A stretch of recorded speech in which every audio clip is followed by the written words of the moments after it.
Welcome back to the FC Football channel. Today's edition of Premier League preview, of course, for game week 16.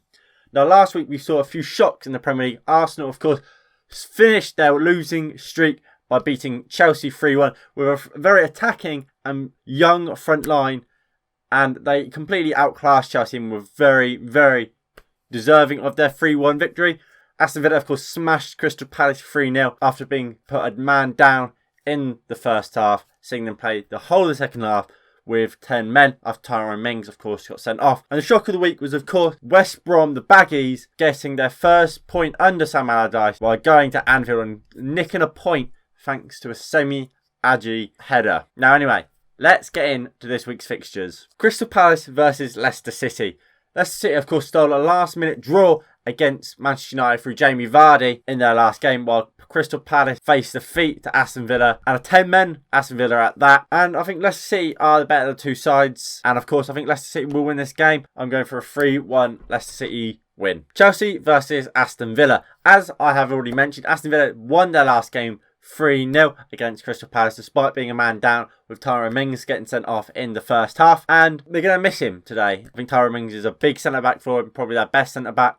However, Chelsea aren't in the greatest of forms right now. Of course, they did lose to Arsenal 3-1. Lampard's going to kick his players up the arse, and we're going to see a reaction from them. I think he still needs to try and get the best out of Timo Werner, who was obviously subbed off at half-time. Kai Havertz was benched and isn't starting. Look, Frank Lampard should be getting criticism for his side this season. They started well, but they're massively off the ball right now.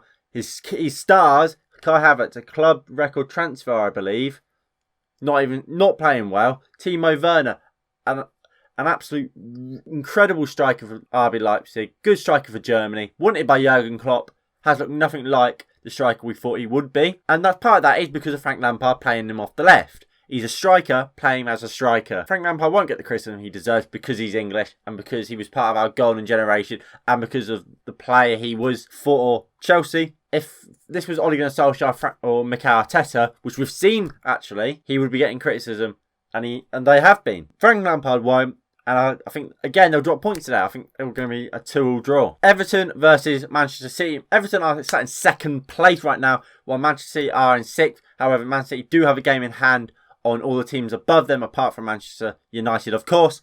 And a win in that game in hand against Aston Villa would move them into the top four. Manchester City's defence have looked very good recently, to be honest. That was our problem last year, really, as well as a lack of a leader. Ruben Dias seems to have sorted that somewhat. He was a leader at Benfica. He looks like a leader here at Manchester City. And defensively, he's looked solid.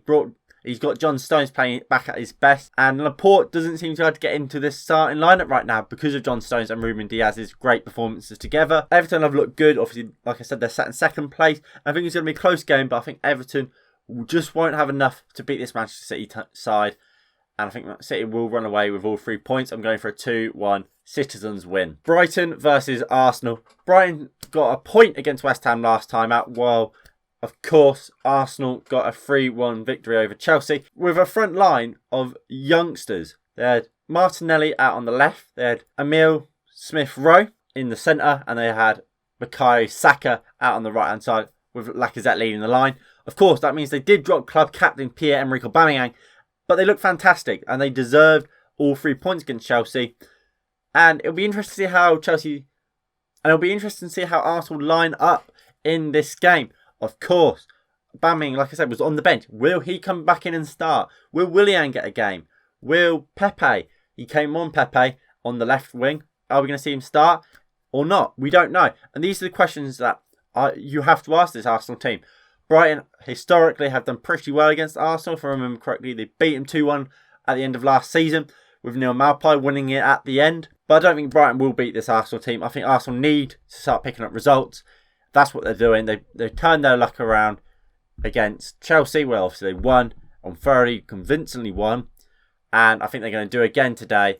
2-1 for me. It'll just be interesting to see what sort of Arsenal team we see start. Burnley versus Sheffield United. If you think about watching this game, don't. Even if you're a Burnley fan or a Sheffield United fan, don't. It's not going to be worth your time. It's going to be a boring one. So instead of rambling on about it for ages, saying, oh, Burnley did this, Sheffield United are this, we both know Sheffield United aren't great going forward. They're okay defensively. Burnley, the same story. I'm going for a boring 1-1 draw. Southampton versus West Ham. Both teams doing a lot better than they'd expect to be doing at the start of the season. And Southampton have looked fantastic this season. West Ham, I don't think they've looked as good as the table suggests they've been.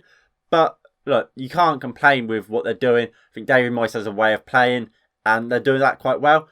They're hard to beat. That's what they are. And they're good on the counter-attack. They've got Haller, who seems to be in the goals, although he's not particularly liked by some West Ham fans. And he misses a lot of chances, but at the moment he seems to be scoring a few. Antonio, of course, is out. Bowen looks fantastic. I really like him. Ben Rama's come slowly but surely making his way into the team. And I think, again, he's very good.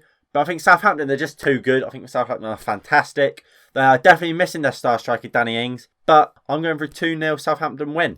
West Brom versus Leeds United. Now, again, this is going to be a boring one. I don't think either team will win it. I think West Brom, recently appointed Sam Allardyce, they're just going to try and sort that defence out. They look very good defensively against Liverpool. While Leeds, they luckily beat Burnley after Nick Pope gave away an early penalty. And then Meslier came and challenged Ben Mee. Ben Mee was fouled. Ashley Barnes then scored, but the referee criminally pulled it back for a foul on Meslier, despite the fact that Ben Mee was up before Meslier had even jumped. It was a foul on Ben Mee. Referee got it terribly wrong, but I am going to go for a 1-1 draw in this game. Manchester United versus Wolves. Of course, I do match previews for the Manchester United games, so if you want to see a more in-depth analysis of this game, make sure you subscribe and turn the notification bell on so you don't miss when that video is released tomorrow at midday. But I'm going for a 2-1 Manchester United win. Spurs versus Fulham. Spurs scored early on against Wolves, but then classic Mourinho, they went defensive, tried to hold on to that lead, and they let it slip later on. I think Spurs will go for the attack. Mourinho will not be happy with that, with them leaking goals and concede late on, which seems to be something that is happening a lot right now. And look, Mourinho, out of anyone, will try and stop that. It'll be interesting to see what formation they go with. Of course, against Wolves, Spurs went for a 5-back with Ben Davies playing as a third centre-back. Will they go back to their traditional 4-2-3-1? We don't know. But I think Harry Kane and Heung-min Son will be too much to handle, and I am going for a 2-0 Spurs win. And then the final game of the week is Newcastle United versus Liverpool. I think Liverpool will win this game easily. Newcastle are bad. I really don't think they're a good team. I think going forward, despite the fact they have a very good striker in Callum Wilson, they can't attack. Defensively, they're okay. Not amazing. I wouldn't say they're okay. They're bad. I wouldn't say they're terrible, but I wouldn't say they're good. Whereas Liverpool, they seem to be dropping points against the poorer sides you'd consider. West Brom, Brighton and Fulham. But I don't think Newcastle are as good as any of them teams. I don't. I think man for man probably, but I don't think Steve Bruce is a good manager. I don't think they're as good really. I think Fulham may be worse. Brighton, I think, are better than them. West Brom, I think, are better than them. And look, prove me wrong, Newcastle, but I think I can only see a hammering, especially considering the fact Liverpool lost points at Anfield against West Brom. Jurgen Klopp's going to kick him up the arse, really get him playing against Newcastle, and I can only see a battering. And I'm going for a 4-0 Liverpool win. And with that in mind, my player to watch will be Mohamed Salah. When Liverpool are going to batter a team, Mohamed Salah is probably going to play a big part in it. He's a fantastic goal scorer, Mohamed Salah. And I think he's going to be a key player to Liverpool, especially if they are going to go batter Newcastle. But that is my opinion. Please do get down below in the comments what you think, who your player to watch is, your predictions. And yeah, again, please do make sure you tune in for my match preview. That will come out tomorrow at midday, and of course my watch along for that Manchester United versus Wolves game. But anyway, this has been your boy, and I'll see you next time.